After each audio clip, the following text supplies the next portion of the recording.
Well, I want to first tell you that I think your show is very, very funny. And thank you very much. I think the same about your that's show. nice. Thank you very much for saying that. I love that it's like a throwback from the shows of the 70s, and not just in the way that it looks. I mean, even like you started with this is taped live in front of a studio audience. Yeah. But which, you know, I miss hearing that. Yeah.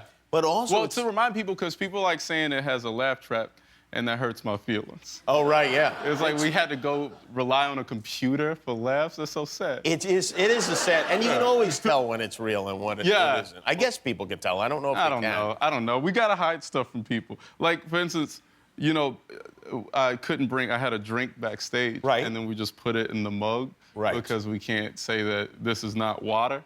You know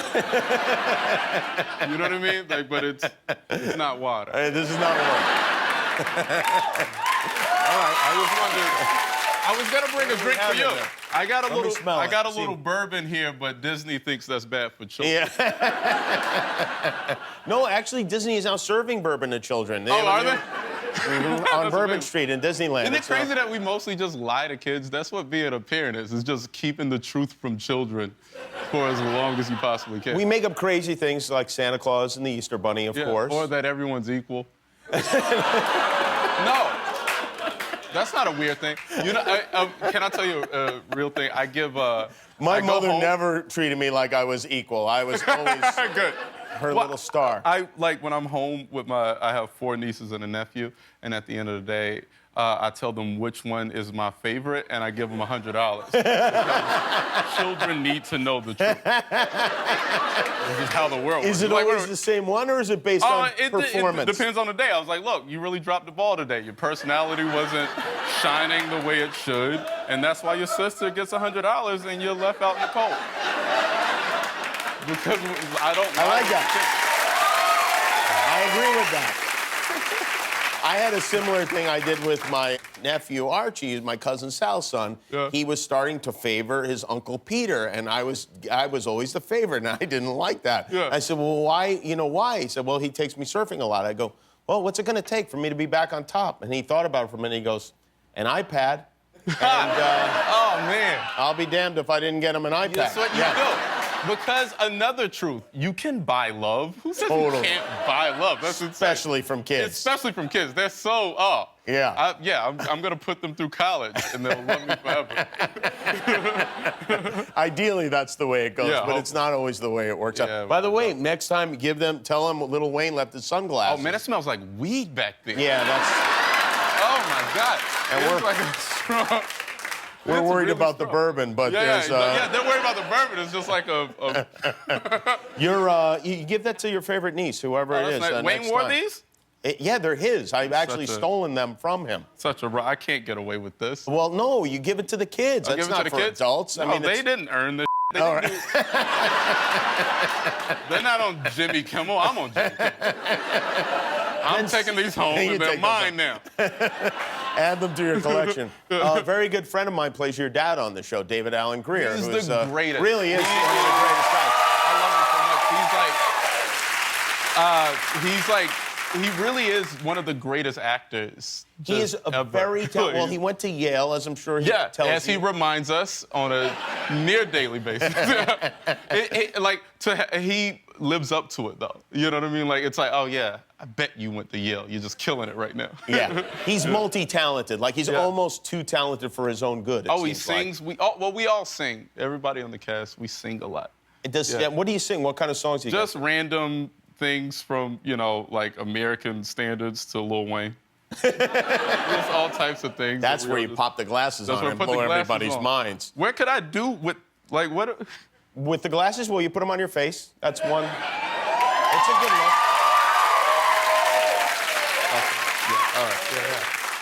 Okay, like you would give me a small business loan in there. Like you could show up. I'd say, hey, he looks at the world through rose-colored glasses. Of course, we're going to be optimistic with this guy. That's what bankers think.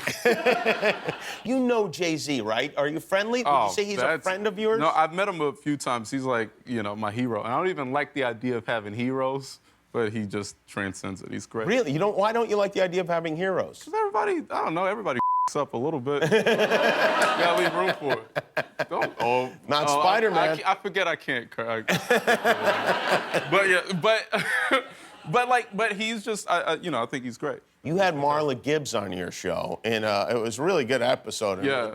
Yeah, she's like, you know, her and David together just like do these scenes, and you're always left like wanting to cry, and you feel these strong emotions, you know, watching them together. Just these two great actors. Did you know her from the Jeffersons? Because that's obviously growing up watching the Jeffersons was you did. Yeah, and 227 and yeah. Like, all of her shows. Right.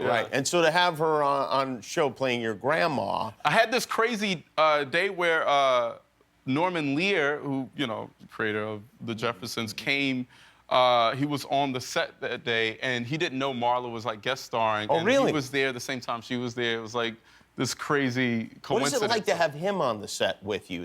I would think that would create a lot of pressure because he's created some of the greatest American television shows of all time. Yeah, it's you want to impress him. You know, You're like, all right, I hope you like this. I hope you like whatever. Do you put a little something extra into it on those days, or is it pretty much the same as usual? Nah, it's the same. What am I gonna do? You know? If he doesn't like it, he doesn't like it.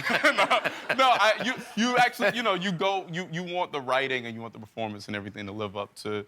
I mean, I think his shows were fantastic, All in the Family, and of course, Maude, Maude, and Good Times at Jefferson. Did Norman come with you to the set of Transformers? No. He was not there? No, that was a crazy set. That was fun. It was like... Was it fun? It was really fun. We were like, the day one, it was like in the middle of a desert in a junkyard in Phoenix.